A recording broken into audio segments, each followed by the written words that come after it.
그래서 교황제의 미사 두 번째 시간입니다. 12항부터 20항까지 내용을 함께 살펴보도록 하겠습니다. 소 제목을 보면요, 성찬을 제사와 연관짓는 사고와 제사의 성경적 용례, 미사는 참남한 것임, 이렇게 되어 있습니다.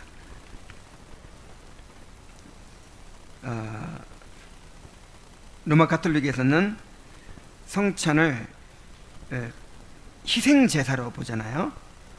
그리스도를 다시 한번 하나님 앞에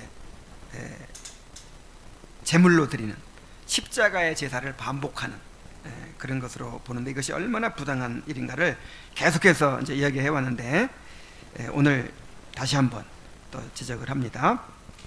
자, 12항을 봅니다. 구약의 제사와 신약의 성찬의 차이. 모세의 제사가 물론 오늘날 성찬에서 우리에게 나타나는 것과 똑같이 그리스도의 죽으심의 효력을 유대인들에게 드러내는 것은 사실이지만, 그 드러내는 형식이 달랐다. 유대인들은 레위인 제사장들이 그리스도께서 행하실 그 제사를 미리 보여주도록 명령을 받았고, 그리스도 대신 희생물을 가져오도록 했고, 그 희생물을 드릴 제단이 있었다. 요컨대 장차 하나님께 속죄로 드려질 제사의 비슷한 모습을 사람들의 눈앞에 드러내 보이도록 하기 위하여 그 모든 일이 시행되었다는 것이다. 유대인의 제사나 우리가 드리는 성찬이나 그리스도의 십자가가 중심인 것은 사실이죠. 근데 그 내용이 어떻게 다르냐? 유대인의 제사는 그 십자가의 제사를 모형으로 나타낸 것이죠. 그러니까 십자가의 제사예요, 그게. 그래서 이제 짐승을 잡아 제사 드리면서 그리스도께서 오셔서 이루실 그 구속의 사역을 보여주는 것이죠. 그래서 믿음으로 그 짐승 제사를 드리는 사람은 그 제사가 누구의 제사로 보여져야 돼요? 그리스도 십자가의 제사로 이렇게 이제 바라보는 것이죠.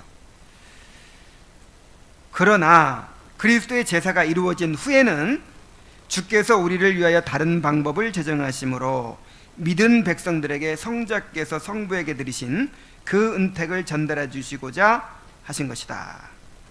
그리하여 희생물을 드리는 제단이 아니라 함께 먹는 식탁을 주셨고, 제사장들을 구별하여 세워서 제사를 드리게 하신 것이 아니라 사역자들을 세우셔서 그 신성한 잔치를 나누어 주도록 하신 것이다.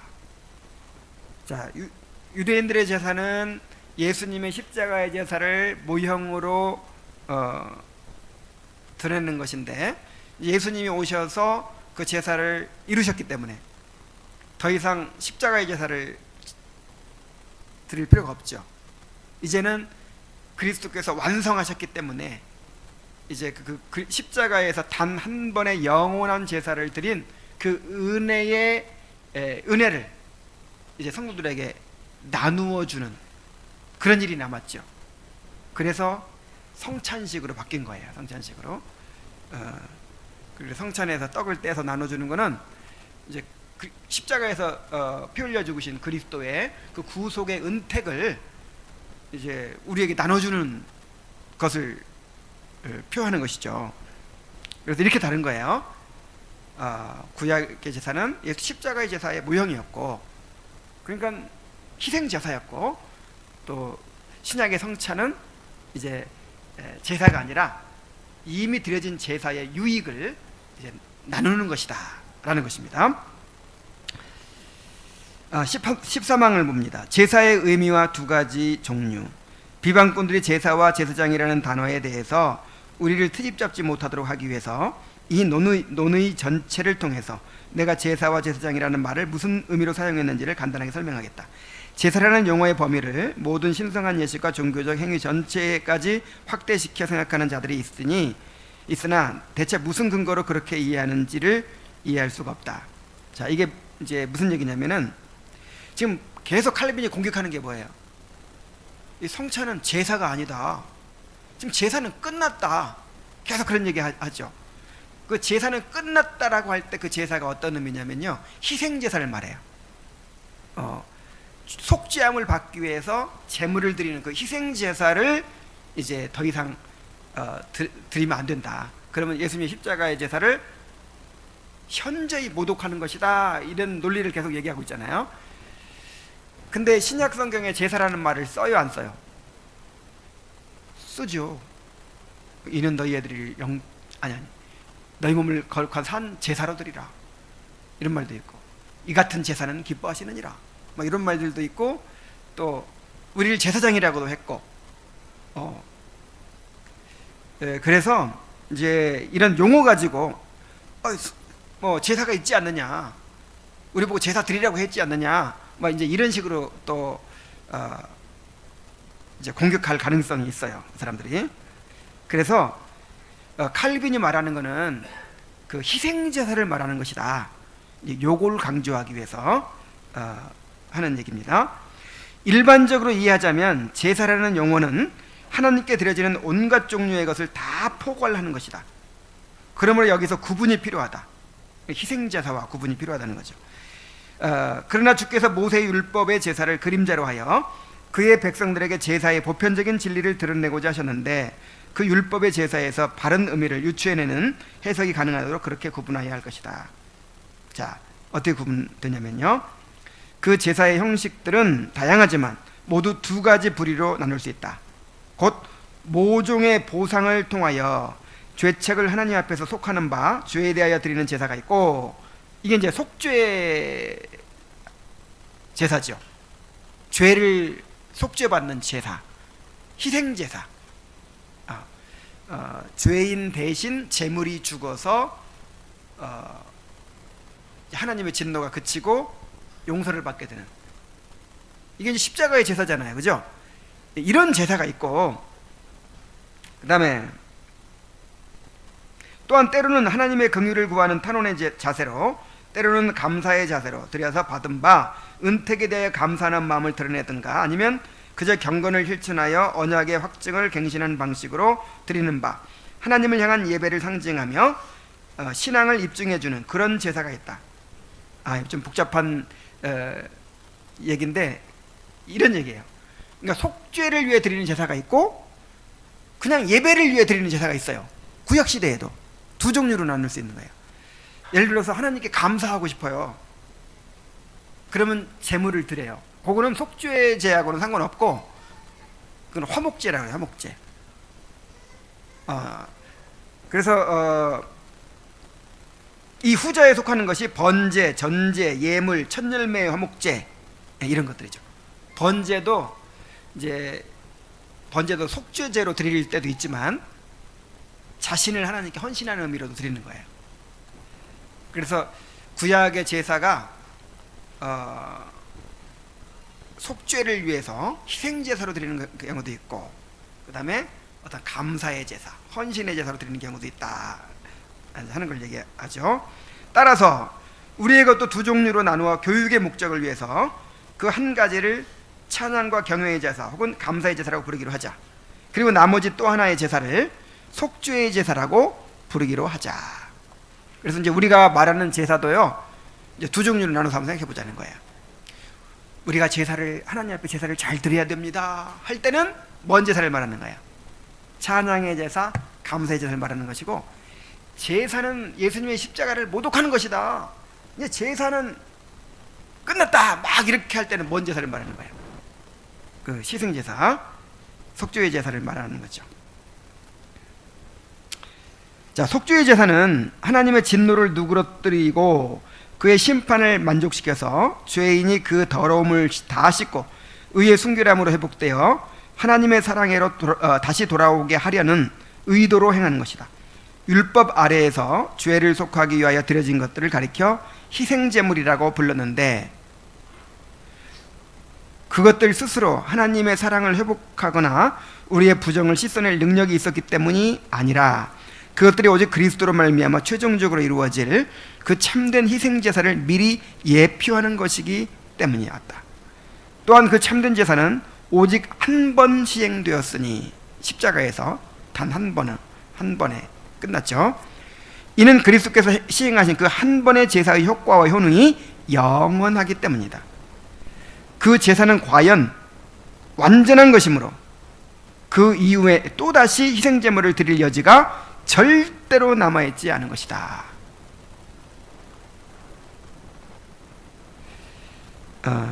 예수님의 십자가의 제사는 단 한 번에 영원히 지속되는 효능을 가진 그런 제사였어요. 그래서 다시는 그런 제사를 드릴 필요가 없어요. 또 그런 제사를 드리려고 한다는 것은 예수님의 십자가 제사가 부족하다는 것을 말하는 것이고, 이거는 모독이죠. 모독. 미사가 바로 그런 모독이라는 거예요. 미사를 파는 불경한 자들. 그러므로 누구든지 제사를 다시 반복하여 드려서 죄사함을 얻고 하나님의 진노를 누그러뜨리고 의의를 얻는다는 식의 생각을 가지는 사람이 있다면, 미사가 그런 거잖아요. 예수님을 다시 한번 바쳐서 하나님의 진노를 면하고 이제 우리 죄를 용서받는다, 이런 의미로 미사 드리는 거니까 이게 얼마나 큰 불경이냐 이 말이죠. 그것이야말로 그리스도를 대적하여 그가 십자가 위에서 죽으심으로 우리를 위하여 이루신 그의 제사를 대적하는 가장 사악한 불경이요 도저히 참을 수 없는 모독이다. 야, 그러니까 그 성당에서 매일매일 미사가 드려지거든요. 매일. 자기들은 뭐 하나님께 영광 돌린다고 미사 하겠죠. 근데 그 미사 할 때마다 사악한 불경이고 하나님의 그 유일한 제사인 십자가 제사를 대적하는 가장 사악한 불경이고 도저히 참을 수 없는 모독이라는 거예요. 엄청난 일이죠. 그런데 그들은 자기들의 제사가 온 교회를 위하여 공동으로 이루어진 것이라고 말하는 것을 오히려 작은 일로 여기고는 이 사람 저 사람 특정인에게 혹은 돈을 내고 그 제사라는 상품을 사고자 하는 모든 사람에게 그 제사를 적용시키는 것이 자기들의 선택권이라고 떠들기까지 한다. 그 절에서 보니까요, 그 마을에 작은 절이 하나 있는데 그 절에서 뭘로 먹고 사냐면 그 제사를 드려주고 먹고 살더라고요.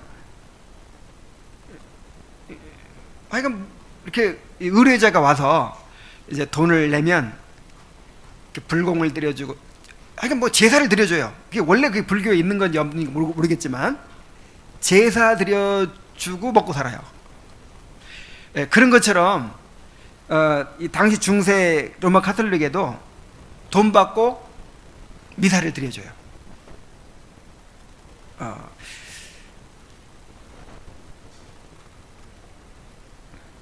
이제 미사가 이제 우리의 성찬 예식은 공교회에서 공예배에서만 공교회가 아니라 공예배에서만 할 수 있다고 그랬죠. 다 함께 모인 가운데. 근데 미사는 그렇지 않아요. 그냥 자기들끼리도 하고 그냥 사람 몇 사람 모여도 하고 그냥 늘 해요. 늘. 그러다 보니까 이제 그 미사가 하나님의 진노를 누그러뜨리고 재물을 드려서 진노를 누그러뜨리고 속죄함 받게 하는 거잖아요. 그러니까 뭔가 좀 꺼림칙하고 좀 양심의 가책이 되고 그러면 이제 성당에 가서 돈 내고 내 이름으로 미사 좀 드려주세요, 그렇게 할 수 있는 거예요. 그런 일이 굉장히 만연했다는 거예요. 근데 이제 내가 그 카톨릭에서 미사 유튜브로 미사하는 거를 내가 좀 봤더니 그 무슨 미사가 계속 했는데 그 미사 때마다 이것은 성 안드레아 뭐 김창렬 형제를 위한 뭐 이런 식으로 그 특정한 사람의 이름을 거명해가지고 미사를 드리더라고요.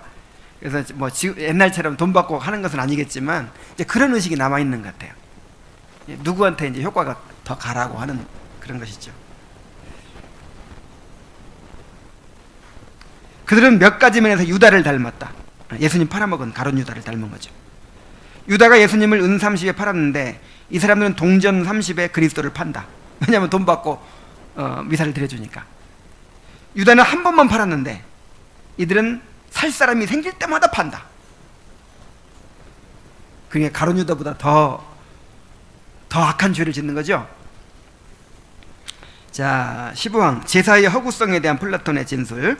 플라톤은 국가론에서 옛사람들이 속죄의 뜻으로 행한 제사들을 논하면서 그런 제사들로 인하여 자기 잘못들이 신들에게 가리어지는 것으로 생각하고 계속해서 죄에 탐닉하는 자들의 어리석은 확신을 조롱하고 있는데, 오늘날 미사를 통한 속죄의 행위들이 여기에 해당될 것이다. 감히 스스로 사면을 받을 것처럼 여기고서 이런 온갖 죄악된 행동들을 반복하고 있으니 곧 값으로 치르는 것처럼 미사의 제사로 하나님께 보상을 해드린다는, 혹은 미사가 하나님과의 문제를 해결하는 손쉬운 방법이라는 생각이 그들을 그렇게 부추기고 있는 것이다. 하나님을 알지 못하는 현인, 플라톤이 쓴 책에도 그렇게 신전에 가서 속죄의 제사를 드리고 또 죄짓고 속죄의 제사를 드리고 또 죄짓고, 이거를 조롱하고 이렇게 비판을 했는데, 그 짓을 누가 하고 있다? 이 교회에서 하고 있다. 그래서 이제 마음대로 죄짓고 막 살다가 미사를 돈 내고 드리고, 그리고 그 다음에 또 그 행위를 안 고치고 또 그냥 살고, 그런 식으로 하고 있다는 거죠. 자, 이제 감사의 제사를 보겠습니다. 16강이에요. 자, 속죄제는 이제 끝났다고 했죠. 속죄제는 더 이상 속죄의 희생 제사는 이제 주님을 모독하는 거니까 이것은 절대로 있을 수가 없는 일인데, 이제는 우리가 무슨 제사를 드려야 돼요? 감사의 제사. 두 번째 부류의 제사를 우리는 감사의 제사로 불렀는데, 여기에는 모든 사랑의 의무들이 포함된다. 그 하이델베르크 요리문답에서 이제 그리스도인의 삶이 무슨 삶이라 했어요? 감사의 삶. 그래, 감사의 삶에 십계명도 들어가 있고 주기도문도 들어가 있고 다 들어가 있죠. 그래서 우리가 율법을 지켜 사는 것도 감사의 삶이에요. 모든 게 이제 우리는 감사의 제사예요. 감사의 제사. 우리가 제사장이기 때문에 감사의 제사를 드리는 것이죠. 삶으로. 그래서 이 감사의 제사라는 이 제사에는 뭐 하나님께 복 받은 게 있어서 아이고 감사하구나 뭐 이런 차원이 아니라 우리가 행하는 모든 일들이 다 포함된다는 거예요. 사랑의 의무들이 다 포함된다는 거예요. 그러니까 모든 일들이 다 감사로 하는 거예요. 오늘 중식봉사 무슨 마음으로 했나요? 이것도 감사의 행위라는 거예요. 감사의 행위. 하나님 감사합니다 하는 감사의 행위. 어떤 형제를 섬기는 것도 감사의 제사라는 거예요. 그러니까 뭘 받아내기 위한 것이 아니라 받았으니 감사하는 거예요. 11조 드리는 거, 돈 놓고 돈 먹기 뭐 이게 아니고 하나님께서 주셨으니 받았으니 감사해서 드리는 거예요. 형제들을 그런 의무들로 포용하면 그것은 곧 주님의 지체들을 통해서 주님 자신을 높이는 것이다. 또한 우리의 기도와 찬송과 감사 등 하나님께 예배드리며 행하는 모든 것들이 다 이 제사에 포함된다. 이런 류의 제사는 하나님의 진노를 가라앉히고 죄사함을 얻고 의의를 얻는 일과는 상관이 없고 오로지 하나님을 높이고 기리는 데만 관여하는 것이다. 그래서 이제 그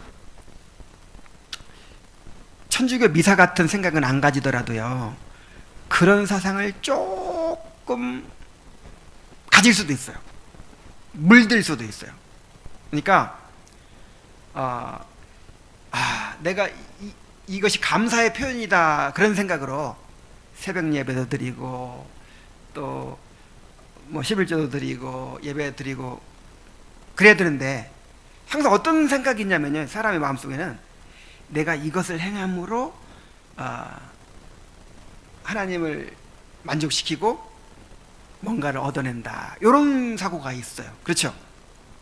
그래서 내가 새벽제단을 새벽제단을 내가 뭐 3년을 쌓았더니 어떤 일이 이루어졌다. 부흥사 들어와서 설교하는 거 들어보면 조금만 더 기도를 쌓으면 하나님의 복이 터질 텐데 그거를 그 기도 양을 채워야 되는데 그걸 못하고 있다는 거예요. 그게 이게 무슨 사상이에요? 이게 어떤 공로 사상이잖아요. 이게 하나님 앞에 뭔가를 이렇게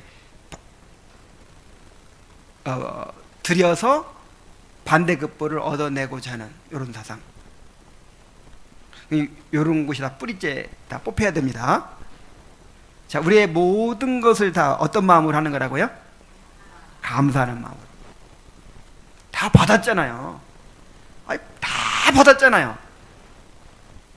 그래서 이제 받았으니 감사하는 마음으로 예배도 드리고 11조도 드리고 순종도 하고 형제도 섬기고 봉사도 하고 십계명도 지키고 뭐 기도도 하고 모든 게 다 감사의 표현이에요. 감사의 표현.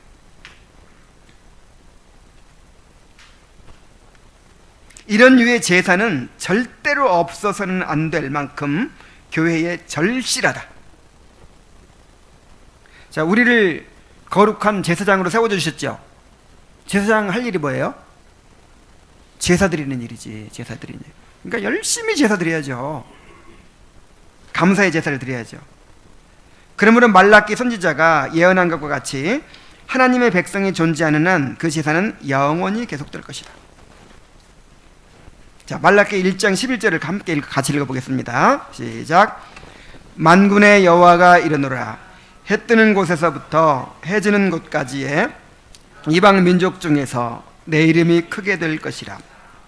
각처에서 내 이름을 위하여 분향하며 깨끗한 제물을 드리리니 이는 내 이름이 이방 민족 중에서 크게 될 것임이니라. 그래서 여기서 각처에서 내 이름을 위하여 분향하며 깨끗한 제물을 드린다, 이 말은 이제 그 당시 용어로 한 말이라고 그랬죠. 영적 제사를 드린다예요. 영적 제사. 다 구원받은 하나님의 백성들이 우리에 대한 예언이에요. 자, 동방에 해 뜨는 나라 거기도 교회가 생길 거다. 그래가지고 거기서도 하나님 앞에 감사의 제사를 드리는 무리가 있을 것이다. 이런 예언이죠.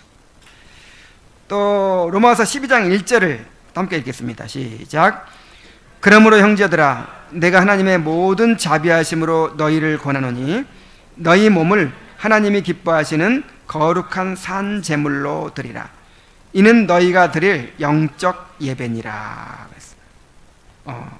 여기서 영적 예배라고 하는데 그는 여기서 하나님께 드리는 영적인 자세와 율법의 제사들을 서로 대비시키고 있다.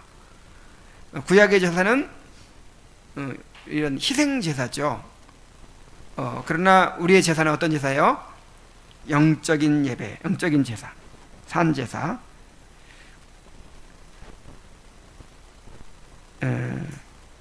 산 제사. 이게 참 living sacrifice, 살아있는 제물이라는 뜻이에요. 제물은 원래 어떻게 돼야 돼요? 죽어야 제물 되는 거죠. 근데 살아있는 제물, 우리의 삶이 하나님 앞에 올려드리는 제물처럼 되어야 된다, 그 뜻이거든요. 그러니까 우리는 제사장으로서 살고 제물로서 사는 거예요. 우리의 삶 자체가 하나님께 올려드리는 제물이에요. 제물.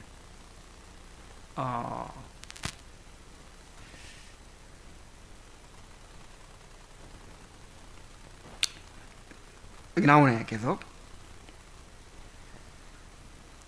선을 행하고 나누어주는 걸 가리켜 하나님이 기뻐하시는 제사라고 했고, 자, 우리 이걸 한번 찾아봅시다. 히브리서 13장 16절. 히브리서 13장 16절.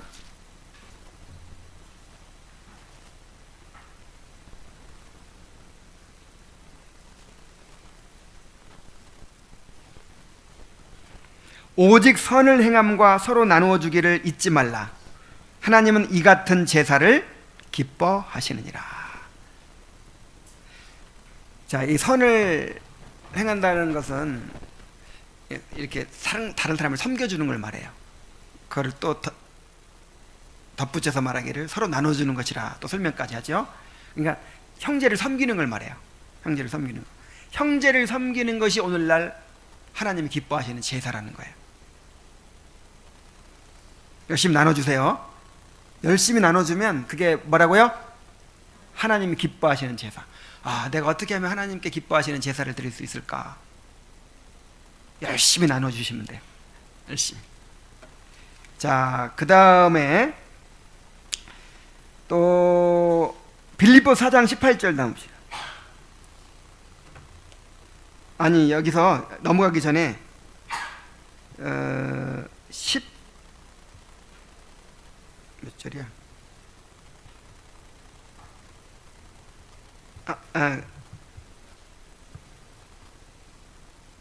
네, 빌립보 4장 18절 봅시다. 빌립보 4장 18절.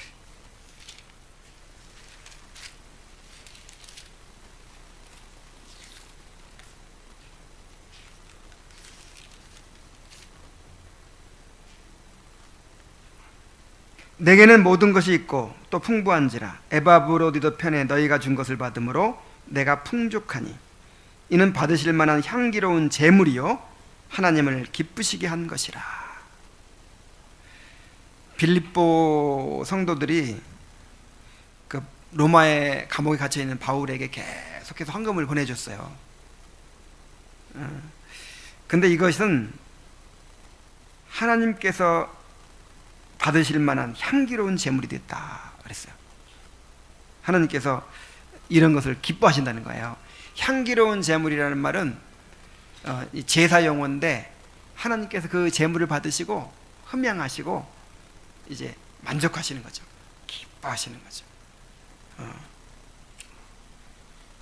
자, 그 다음에 따라서 신자들이 행하는 모든 선한 일들이 영적 제사인 것이다 그랬어요. 그래서 우리가 드리는 감사의 제사에는 이제 두 종류가 있다고 볼 수가 있어요. 이런 공예배를 통해서 공예배가 감사의 제사죠. 이런 공예배가 있고 그 다음에 삶의 예배가 있어요.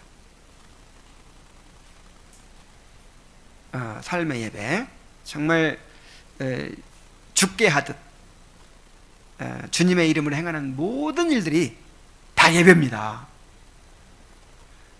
가정에서 우리 자녀들을 정말 주님의 말씀으로 잘 양육하는 것도 예배고, 직장에 가서 무슨 일 하든 죽게 하듯 하는 것도 예배고, 뭐 가난한 사람들 도와주고 섬기는 것도 예배고, 우리가 주님의 이름으로 행하는, 주님을 위해서 행하는 모든 일들이 다 예배입니다. 제사입니다. 자, 감사의 제사에 대한 성경적 증거.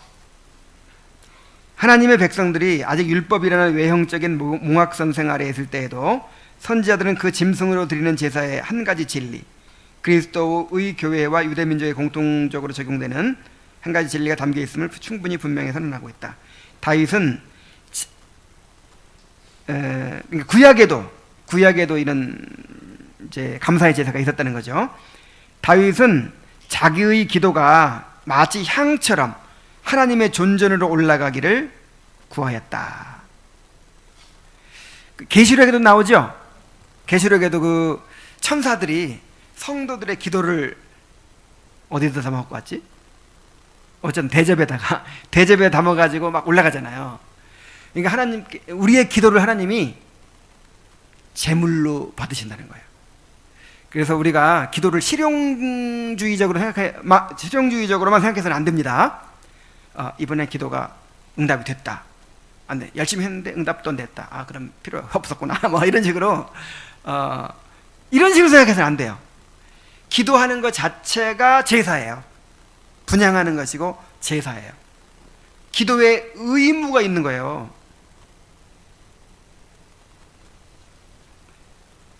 그래서 그 다니엘도 목숨을 걸고 기도하잖아요. 왜 기도했을까요? 왜 그렇게 했을까요? 그렇게 안 하면 응답이 안 되기 때문에 그런 거 아니에요. 그 하나님께 대한 그 경건의 의무, 기도의 의무를 목숨 걸고 행하는 거예요.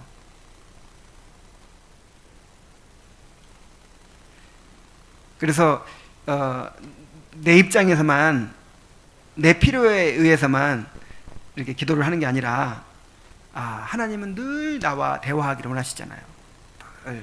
내가 하나님 앞에 부르짖는 걸 원하시잖아요.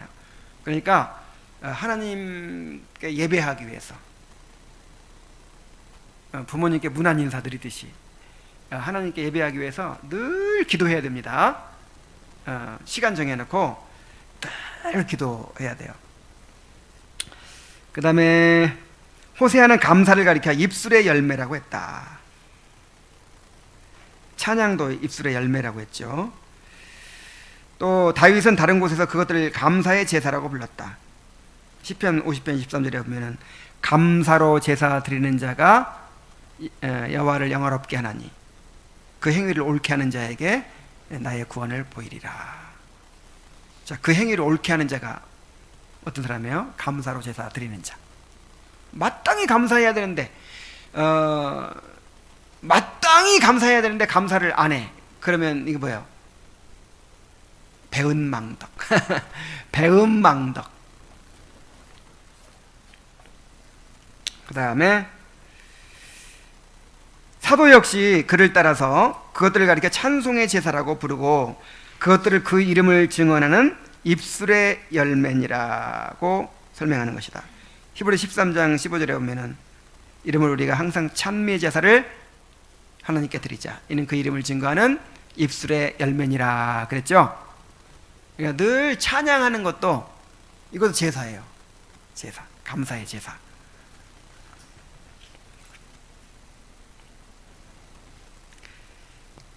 이런 유의 제사가 없이는 주의 성찬이 있을 수가 없다.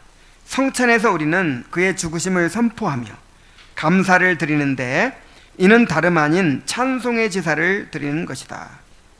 이러한 제사를 드리는 일에 근거하여 모든 그리스도인들을 가리켜 왕같은 제사장이라 부른다. 그리스도로 말미암아 우리가 사도께서 그 이름을 증언하는 입술의 열매라고 말하는 그런 찬송의 제사를 하나님께 드리기 때문이다. 그리고 중지하는 분이 없이 그냥 우리의 예물을 갖고 하나님 앞에 서는 것이 아니다.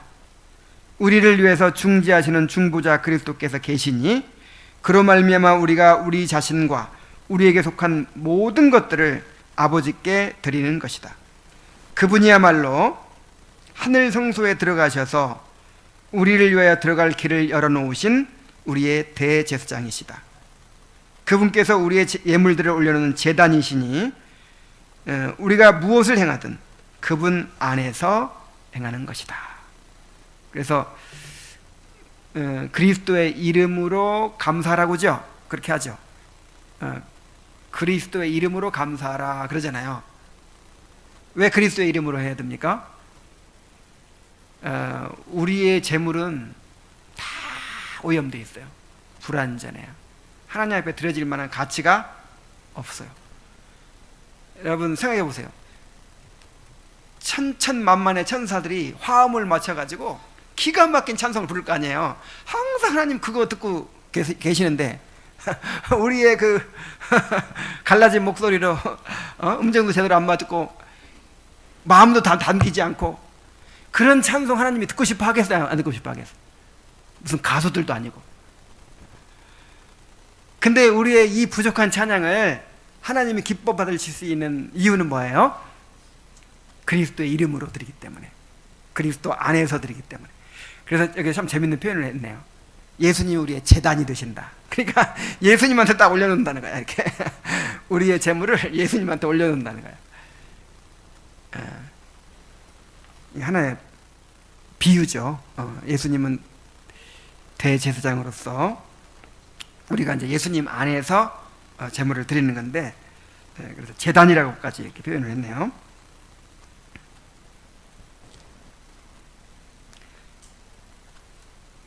자, 이제 18항을 보겠습니다.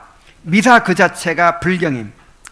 미사는 거기에 뒤따르는 부속물들을 다 제거하고 가장 순결한 상태로 그것을 취한다 할지라도 밑바닥부터 꼭대기까지 온갖 종류의 불경과 신성모독과 우상숭배와 참남함이 가득 차 있다는 것을 모두가 깨달을 것이다. 우와, 엄청난 죄네. 그러니까 돈 받고 미사 드려주고 이런 거 없어도, 깨끗하게 드려도, 정성을 다해서 깨끗하게, 부정 안 저지르려고 이렇게 깨끗하게 드려도 어떻다고요? 밑바닥부터 꼭대기까지 온갖 종류의 불경과 신성모독과 우상숭배와 참남함이 가득 차 있다는 거예요. 정말 이걸 깨달아야 되는데. 자, 이제 17, 18장의 결론. 성례는 세례와 성찬밖에 없음을 보겠습니다. 자, 19항입니다. 세례와 성찬만이 성례임.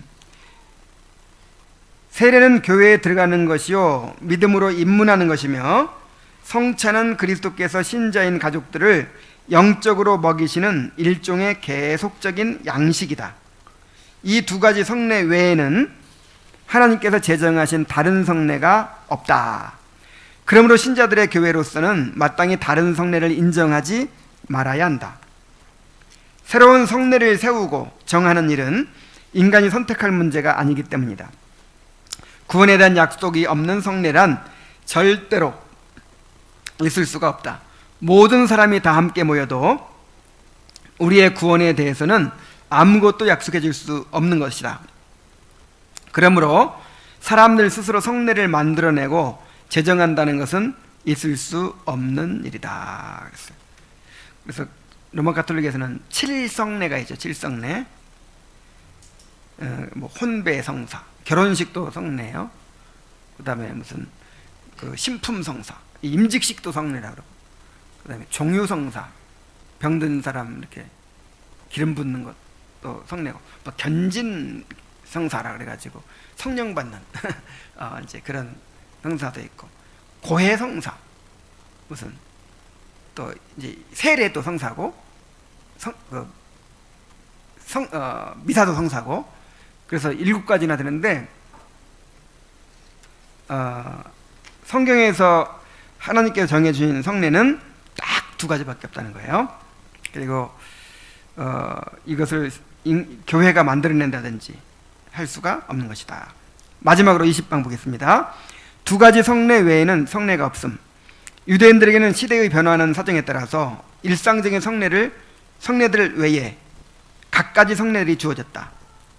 만나, 반석에 솟아난 물 등이 그것이다. 자, 왜 만나나 반석에 솟아난 물이 성례죠? 이것이 그리스도를 보여주는 것이기 때문에. 이런 갖가지 성례들로 말미암아 유대인들은 그런 덧없는 형상들에 머무르지 말고 그보다 더 나은 것이 하나님께로부터 임하기를 기다리라는 경고를 받았던 것이다. 그러나 우리에게는 사정이 다르다. 그리스도께서 친히 계시되었기 때문이다. 그리스도 안에는 지혜와 지식의 모든 보화가 그렇게도 풍성하고도 충만하게 감추어져 있으므로 이 보화들에게 어떤 새로운 것이 첨가되기를 바란다거나 희망을 갖는다면 그것이야말로 정말 하나님의 진노를 일으키는 처사일 것이다. 우리로서는 주께서 그의 나라와 영광을 충만히 드러내시고 또한 그 자신을 드러내셔서 우리에게 그의 참모습을 그대로 보여주실 그 큰 날이 밝아오기까지 오로지 그리스도만을 바라고 찾고 배우고 공부해야 하는 것이다. 그렇기 때문에 우리의 이 세대를 가리켜 성경이 마지막 때, 모든 날의 마지막, 말세라고 부르며 어떤 새로운 가르침이나 계시에 대하여 헛되이 기대함으로 속는 사람이 없도록 하고 있는 것이다. 자, 이 모든 날 마지막에 아들로 우리에게 말씀하셨다 그랬죠. 그리스도가 마지막 계시예요. 최종적인 계시, 완전한 계시예요. 그래서 이제 그리스도 외에는 없습니다. 그동안의 모든 모형들, 모든 표상들이 다 누구를 향하고 있었어요? 그리스도를 향하고 있었는데 그리스도께서 오셨으니까 이제 우리가 다른 거 붙들 수가 필요가 없어요. 이제 또 뭐 양잡아 제사 드리고 그러겠어요? 예수님 오셨는데, 그래서 오직 예수님 안에 우리가 얻어야 될 모든 것이 다 들어있다고 생각하고 예수님만 붙들면 된다는 것이죠. 예수님 안에 지혜와 지식의 모든 보화가 다 감춰져 있고 신성의 모든 충만이 육체로 거하시고 또 예수님이 우리의 의로움과 지혜와 의로움과 거룩한 구속함이 되시고 그래서 우리는 예수님 한 분만 붙들면 되는 거예요. 그래서 이제 오늘날 우리 한국 교회의 그 이제 흐름 중에 하나가 뭐냐면 우리가 이제 그 교회사의 면면이 흘러오는 정말 아름답고 유익한 그 전통이 있는데 그런 것들을 너무 무시해 버렸다. 그래서 오늘날 교회가 이렇게 삭막해졌다. 그러니까 그 옛날 그 교회 전통으로 내려오던 그런 것들을 우리가 좀 좋은 것들은 취해서 오늘날 우리의 신앙을 위해서 되살려야 한다. 그러면서 중세 때 카톨릭에서 그러니까 중세가 가장 어두웠던 때죠. 말씀이 없을 때는 사람이 신비주의에 빠지거든요. 그러니까 말씀을 통해서 뭔가 이렇게 하나님의 그 뜻을 깨닫는 게 아니라 그냥 명상하고 뭐 그냥 혼자 그냥 광야 뭐 사막에 들어가서 이렇게 돌을 닦고 그러면서 뭔가를 깨닫는 거예요. 느끼는 거예요. 평화를 누리고 뭐 이렇게 느끼고 막 이런 것들 그런 영성 훈련들 로마 가톨릭에서 행했던 그런 영성 훈련들을 도입하기 시작해요 교회. 예. 우리하고는 상관이 없지만 그런 것들이 전부 다 뭐냐면 그리스도를 붙들지 않는 거예요. 그런 것 이런 것들을 자꾸만 이렇게 도입해 가지고 하면서 이제 그리스도를 붙들지 않고 뭔가 내 안에 있는 것을 최대한 발휘해서 영성을 개발하고 뭔가 뭐 하나님을 느끼고 뭐 이런 이게 다 이제 복음을 가리우는 것이죠. 그래서 우리는 그걸로 분별해야 돼요. 정말 그리스도를 향하게 하는가, 그리스도를 사랑하게 만드는가, 그리스도를 의지하게 만드는가, 그리스도가 중심인가, 이것이 우리에게 가장 핵심이 되는 문제죠. 하나님 앞에 단번에 이루어진 그리스도의 속죄의 제사의 효력을 계속해서 누리면서 하나님 앞에 왕같은 제사장으로서 감사의 제사를 드리는 그런 제사장들이 되시기 바랍니다. 기도하겠습니다. 하나님 아버지, 그리스도께서 우리의 영원한 제물이 되시고 또 영원한 제사장이 되셔서 단번에 제사를 통해서 영원히 효력이 지속되는 그런 완전한 제사를 드려주심을 감사드립니다. 이제는 우리가 그리스도께서 이루어 놓으신 그 제사의 효력을 누리는 일만 남았습니다. 하나님 아버지, 성령님을 통해서 그 구속의 혜택을 우리가 날마다 누리며 주님의 살과 피를 먹고 마시며 그렇게 성장해 갈 수 있도록 인도하여 주옵소서. 그런데 우리를 또한 주님 안에서 왕같은 제사장으로 삼아주시고 또 감사의 제사를 드리게 하셨습니다. 아버지 하나님, 공예배뿐만 아니라 우리의 삶 자체가 하나님께 올려드리는 영적인 제사라고 했습니다. 항상 이것을 기억하고 주님의 이름으로 모든 일을 행하게 하여 주시옵소서. 예수님의 이름으로 기도하옵나이다. 아멘. 자, 우리 합심해서 하나님 앞에 한번 기도합시다. 내일이 이제 원래는 1월 11일인데 그게 이제 주일로 하면 두 번째 주일이거든요. 그래서 해마다 1월 두 번째 주일을 이제 우리 교회 설립 기념일로 삼고 기념주일로 삼고 우리가 감사의 날로 그렇게 지키려고 해요. 그래서 내일 맛있는 음식도 준비하고 또 특별 설교도 하고 또 등등 어쨌든 우리가 또 마음을 다해 하나님께 감사하는 그런 예배를 드릴 수 있으면 좋겠습니다. 그래서 내일 예배를 위해서 우리 다 같이 함께 기도합시다.